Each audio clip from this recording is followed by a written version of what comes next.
دنوں تک روئے، اللہ کرے امتی بھی کبھی کبھی حضور کی یاد میں روئے۔ ایک تو یہ ہماری محفلیں ہیں نا جن میں مجبور کر دیتا ہے خطیب، واعظ، نعت خواں، تو مجبوراً بھی سبحان اللہ کہنی پڑتی ہے۔ کاش کبھی گھر میں بیٹھے بیٹھے بھی دل کرے اور ہم کسی نعت خواں کے دروازے پہ اسپیشل جا کے دستک دیں اور اسے کہیں دل بڑا پریشان ہے، مدینے والے کی کوئی نعت تو سنا۔ کبھی ایسا بھی ہونا کہ گھر میں پیسے نہ ملنے پہ تو ٹینشن ہوتی ہے اور کوئی مقدمہ آ جائے تو پریشانی ہوتی ہے، لڑائی ہو جائے تو ہوتی ہے۔ کبھی یوں بھی تو ہونا رات کو ابا جی رو رہے ہوں بستر پہ اور بڑا رو رہے ہوں اور تڑپ کے رو رہے ہوں، بچے آ کے اماں سے پوچھیں کیا مسئلہ ہے ہمارے ابا کو، کوئی پریشانی ہے، کوئی ڈاکٹر کو بلائیں، کوئی دکھ ہے؟ اماں کہتی ہے جاؤ تمہارے والی بات نہیں۔ بچے اصرار کر کے کہتے ہیں نہیں اماں بتا تو صحیح مسئلہ کیا ہے؟ تو اماں ٹھنڈی آہ بھر کے کہتی ہے پتر تمہارے باپ کو نا نبی پاک کا مدینہ یاد آتا ہے، جنوں ویکھ کے ٹھردیاں اکھیاں نے تے جنوں ویکھ کے ٹھردا سینہ ہے، ربا تیری ساری خدائی چ ایک ہی تے شہر مدینہ ہے۔ پیسے جتنے آگے جی انہیں بڑے نے انہاں سٹیو تہاڈی مہربانی، اسی کڈی سمجھدار قوم آ، پہلے آپ ہی کھلاری دینے پھر آپ ہی کٹھی کری دینے۔ کیسی بات ہے، غوث پاک کی محفل میں لوگ بندے گنتے تھے، توبہ کس کس نے کی، ہماری محفلوں میں لوگ نوٹ گنتے ہیں اور اسپیشل بندے رکھے ہوئے نوٹ گننے کے لیے۔ بس کریں یار، چھوڑ دیں، بڑا ہو گیا یہ کام ہماری۔ سنیں جی سنیں، اللہ خوش رکھے، اللہ آپ کو خوش رکھے۔ اور میرے بھائی اللہ جزات، سنیں ہمیں جو کچھ دین نے دے دیا ہے وہ ہماری اوقات سے پہلے ہی بڑا زیادہ ہے، تو یہ نوٹ چھوڑ تو یہ تو بات ہی پیچھے رہ گئی ہے۔ سانو تخت ہزارے دی لوڑ کی ہے، نالے کی لگے شہر بمول دے نال، اسی اپنی بال کے سیکنے ہیں، سانو کی لگے کسی اور دے نال۔ یہ چھوڑ دیں یہ کام، یہ کوئی اتنا مناسب نہیں لگتا۔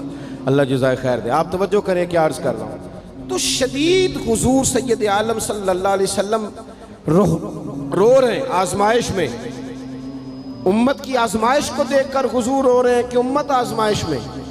حضرت جبریل نے جا کے عرض کی یا رسول اللہ وہ جو خاص حساسیت ہے نا حضور کی طبیعت میں امت کے حق میں، اس کے لیے حضور رو رہے ہیں۔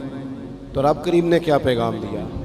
کہا کہہ دو محبوب سے جا کے وَلَسَوْفَ يُعْطِيكَ رَبُّكَ فَتَرْضَىٰ، محبوب رب آپ کو اتنا دے گا کہ آپ اپنے رب سے راضی ہو جائیں گے، راضی کیا جائے گا امت کے حق میں۔ اور حضور فرمانے لگے جب تک ساری امت جنت میں نہیں جائے گی میں نے راضی نہیں ہونا۔ حضور کا یہ رشتہ حساسیت، چونکہ ہمارے پاس تو اب ہم بعض دفعہ لگتا ہے کہ زیادہ عالم ہو گئے لوگ، تو ہماری دیواروں پر نا، اسکولوں کی دیواروں پر انگریزوں کے قول بھی اب لکھے ہوئے ہیں، تو کئی دفعہ پوچھنے کو دل کرتا ہے انتظامیہ سے کہ حدیثیں ساری یاد ہو گئی ہیں بچوں کو، جو تمہیں اب قولوں کی ضرورت پڑ گئی وہ بھی غیروں کے اقوال تک تم آ گئے ہو۔ اس قوم کو تم نے حضور کے فرامین سارے سنا لیے۔ او خدا کے بندو، حضور نے تو اتنا حساس کر کے یہ رشتہ بتایا ہے کہ باریک باریک نقطے بھی سمجھائے، یہ کام نہ کرنا دوزخ میں چلے جاؤ، یہ کام کرنا تمہارا فائدہ، ایک ایک بات کھول کے بیان کی۔ امت کے پاس ٹائم ہی نہیں ہے حدیثیں پڑھنے کا، وقت ہی نہیں ہے۔ ہمارا تو مزاج بن گیا نقطے سننے سنانے کا، نقطے۔ وہ ہمارا نقیب محفل اسٹیج پہ بھاگ کے ادھر جاتا ہے، پھر بھاگ کے ادھر آ جاتا ہے۔ وہ کیوں لگا کہتا میں جملہ دین لگا۔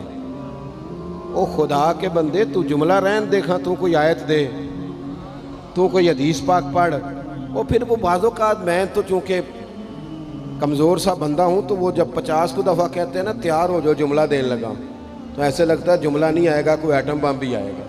بھائی تو دے دے جو تو نے دینا، اتنا پریشان تو کس بات کا ہو گیا؟ اور پھر سارے ہی کہہ رہے ہیں جتنے آئے، نقیب، نعت خواں، خطیب، سب کہہ رہے ہیں سارا قرآن حضور کی تعریف ہے۔ تو پھر پڑھنا چاہ رہا ہے تو بھی تو پڑھ، کوئی بھی نہیں رہا، کہی جا رہا ہے اپنی زندگی کے اندر۔ حضور نے جو ہمیں اسباق دیے، جمعے والے دن ٹائم پہ مسجد جایا کرو۔ مولوی نکمہ بھی ہو نا میری طرح کا، آپ وقت پہ جائیں گے تو وہ جلد تیاری شروع کر دے گا، آپ آخری 10 منٹ جاتے ہیں تو وہ کیا مولانا دیواروں کو تقریر سنائیں؟ تیاری کریں، حضور کے فرامین سنیں، اور نبی پاک صلی اللہ علیہ وسلم نے جہاں جہاں ہمیں اسباق پڑھائے ہیں وہ اس رشتے کی حساسیت کو دیکھیں۔ چونکہ حضور نے بڑا حساس رشتہ بنایا امت سے، تو پھر امت کے دل بھی حضور کے حق میں بڑے حساس ہیں۔ اپنے مزاج کے لحاظ سے نا نرم طبیعت کے آدمی حضرت صدیق اکبر۔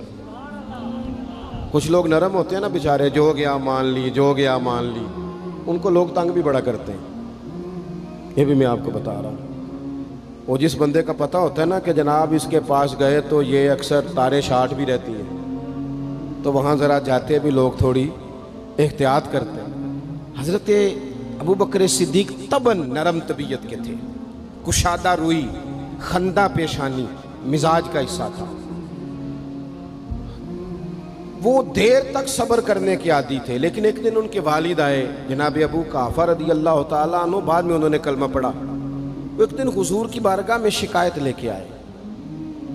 اب کسی اس بندے کی شکایت آ جائے نا جس کی توقع نہ ہو، جس سے توقع نہ ہو۔ کسی نے کہا تھا نا کہ تجھ سے شکوہ نہیں بے وفائی کا، پر تجھ سے امید بے تحاشا تھی۔ تیرے اوپر امیدیں بڑی تھیں، تو نے یہ جو کام کیا نا یہ تھوڑا عجیب لگا ہے، تجھے نہیں کرنا چاہیے تھا۔ کوئی اور کر دیتا تو چلو بات اتنی سخت نہیں تھی، تجھے نہیں کرنی چاہیے تھی، تیری بنتی نہیں تھی۔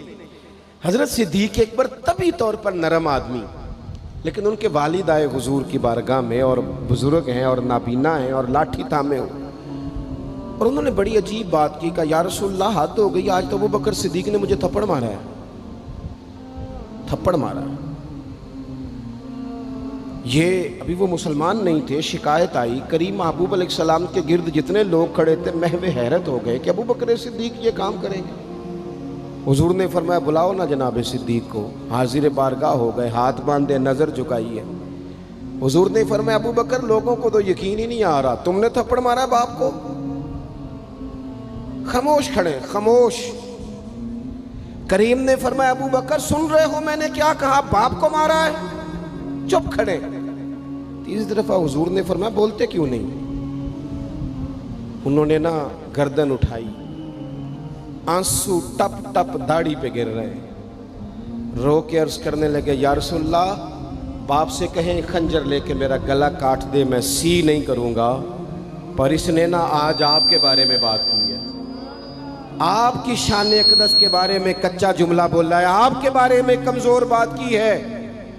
یا رسول اللہ میں سارا کچھ سہ سکتا ہوں، پر آپ کا اور میرا رشتہ، حضور آپ کی اور میری بات، تن تندور تے ہڈیاں بالن، اسی ہاواں نال تپایا، کپ کپ مکیاں پیڑے کیتے، اتوں عشق پلیتھن لایا، تن دا سالن تے من دی ہانڈی، لون صبر دا پایا، غلام فریدہ میں ساری تیری، تینوں وجہ یقین نہیں آیا؟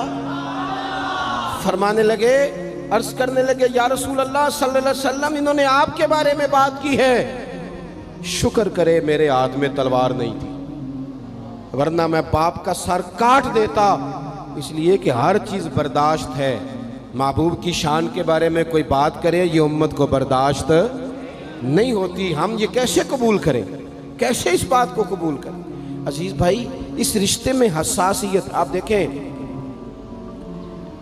صحابہ نا اس حساسیت، اور صرف ناموس رسالت کے مسئلے میں نہیں، ہر مسئلے میں وہ حضور کے حق میں حساس